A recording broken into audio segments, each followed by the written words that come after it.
Hello everyone. Today we are going to discuss about the bus architecture and memory of the digital signal processor. Generally, we do observe two types of architectures: von Neumann architecture and Harvard architecture. What is von Neumann architecture? It is the architecture being followed by conventional microprocessors.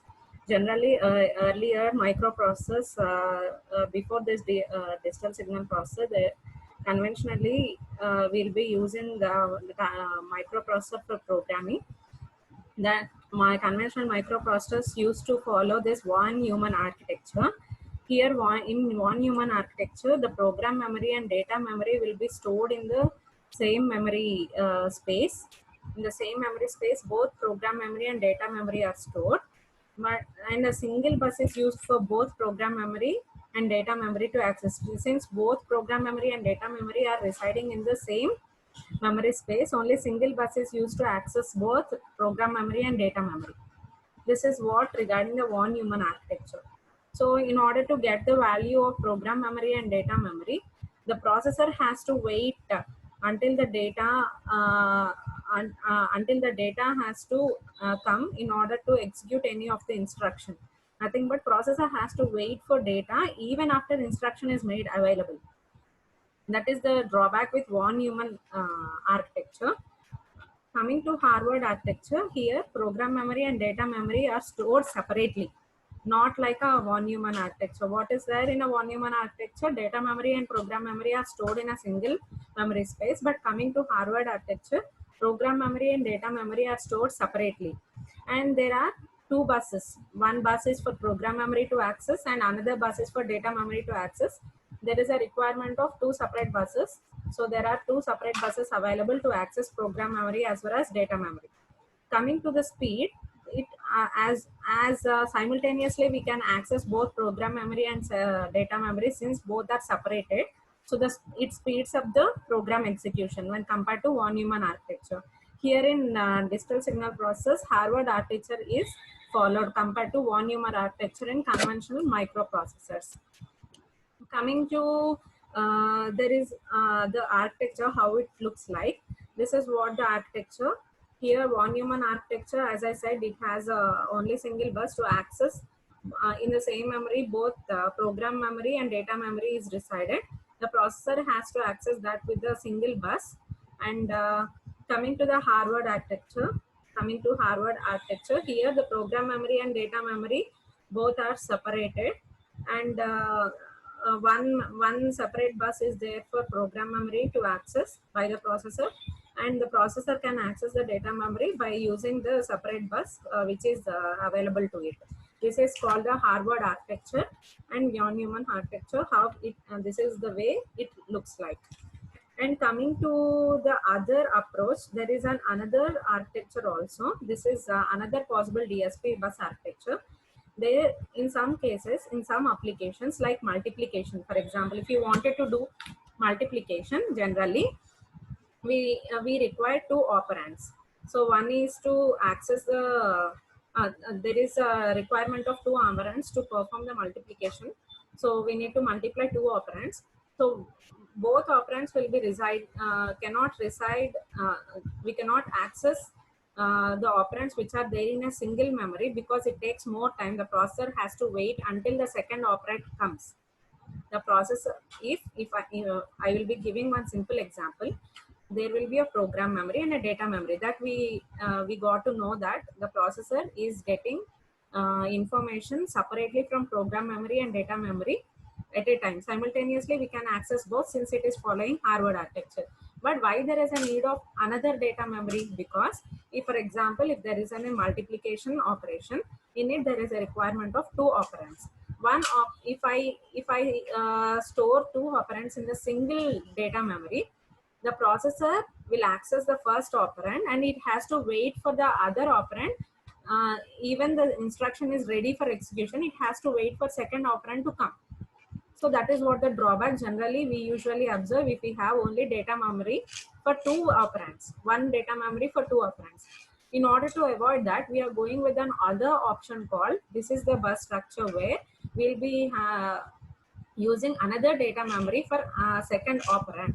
one data memory for first operand and second data memory for the second operand, so that all the details can be fetched at a time simultaneously, so that we can speed up the instruction. We can speed up the processor, so that all data can be found within less time, and we can speed up the processor.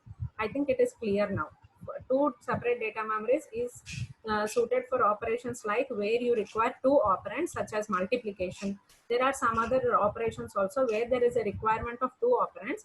In order not to wait this processor for another operand to come, we will be using two data memories separately for two operands. This is what the other possible DSP architecture, bus architecture available. And with separate, with single memory, there will be an availability of single bus to it. As the memories increases, simultaneously the number of buses to access that separate memories is also been increasing. So that is what the general architecture that you can observe in this figure. Coming to this, what is the major drawback here is, as we are going on increasing the program memory, and as we are going to increase the data memories depending on the operands, it is very difficult to handle that much hardware complexity, and as the hardware increases, the cost also increases. That is the major drawback. We need a compromise that as the number of memories increases, as the number of buses increases, obviously the hardware complexity increases, but we need a compromised solution that the number of memories should be reduced and number of buses also to be reduced. For that, there is a solution called on-chip memory. Here, in order to have a fewer memories and buses, it provides memory along with their buses on chip. It provides memory along with their buses on chip. The memory is on chip along with the buses. Coming to this, what are the major things you can observe is, here we can reduce the interconnections, nothing but reducing interconnections required with the external devices, and obviously it speeds up, it is faster than off chip.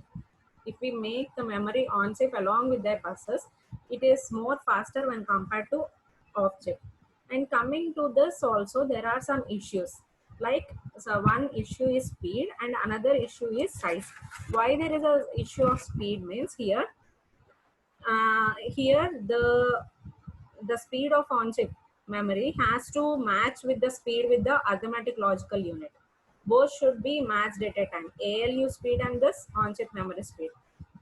And this is not a big constraint actually. The matching up of the speed with the ALU is not a big constraint, because there are some operations like multiplication which takes more time for execution.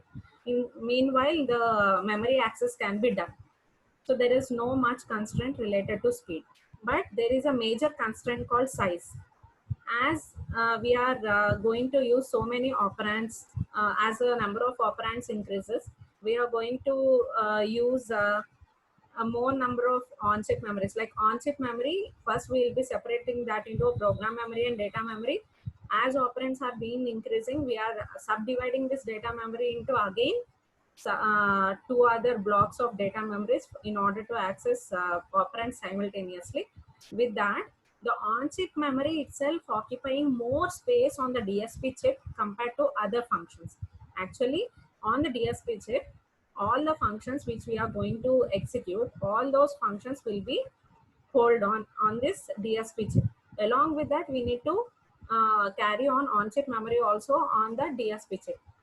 As we have discussed that it requires more of program memory and separated data memories, and all this will take more time compared to the functions. On-chip memory will take more space on the DSP chip compared to the functions which is being executed. This is what the major constraint with regard to size.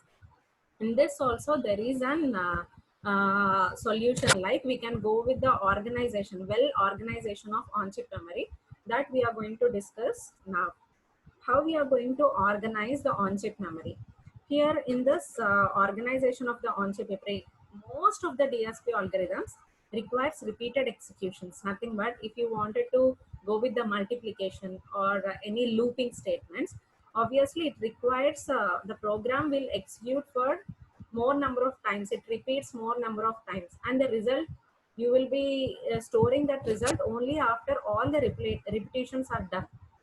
So there is no requirement of a separate space for the result, because the result can be stored after repetitions. Only the block should be, which is should be made available to the processor, is the blocks from where you are going to access the operands, and there is no extra space required for storing result, because we are not storing the result for every repetition. Once after all the repetitions are done, that result is being stored. So there is no problem with the storing of that final result. There is no much memory space is to be provided to it. There is no requirement. Only the operands which you are accessing, that operands require two blocks of memory. If you wanted to access two operands, two data memories are required, and there is no need of extra space to store the result. That is what the first way of organizing an on-chip memory. And the second way is, the on-chip can be configured for different uses depending on requirements. For example, if you're going with the uh, on-chip memory, it will be generally having two blocks like program memory and data memory. These two blocks, program memory and data memory, is fixed actually. But coming to certain applications or subtype requirements like multiplication, if we take again the example of multiplication, for multiplication to access two operands, both blocks, that nothing but program memory and data memory, can be configured as a data memory itself. Like it can be configured as data memory. There is no need to configure it as a program memory. Again, the two blocks, nothing but the program memory, can be configured as a data memory depending on the application. So the two blocks, which is program memory and data memory, they can be configured as both blocks can be configured as data memory depending on the situation, where if you are working on a multiplication, or if you are working on any other operation where it requires only data memories, then you can configure that program memory also as a data memory, and you can use both as a data memories. There is no problem in it. That is what the flexibility we have on this on-chip memories. This is what the general organization of on-chip memory needs to be taken care in order to speed up the execution in a single cycle. And another important point I would like to say is, in the architecture, in DSP architecture, as the DSP chip consists of all these things inbuilt in it, and along with that, there is a requirement of stack. This requirement of stack will obviously is very helpful in situations where if you execute subroutines or recall statements. In that situations, generally a special stack, if you choose any special stack, it is very helpful. It reduces the overhead. That is what the general important point need to be noted here. So everything is clear with respect to this bus architecture and memory. Let us see the other topics in detail regarding this. Thank you, and thank you one and all for continuous patience in listening the lecture. Thank you.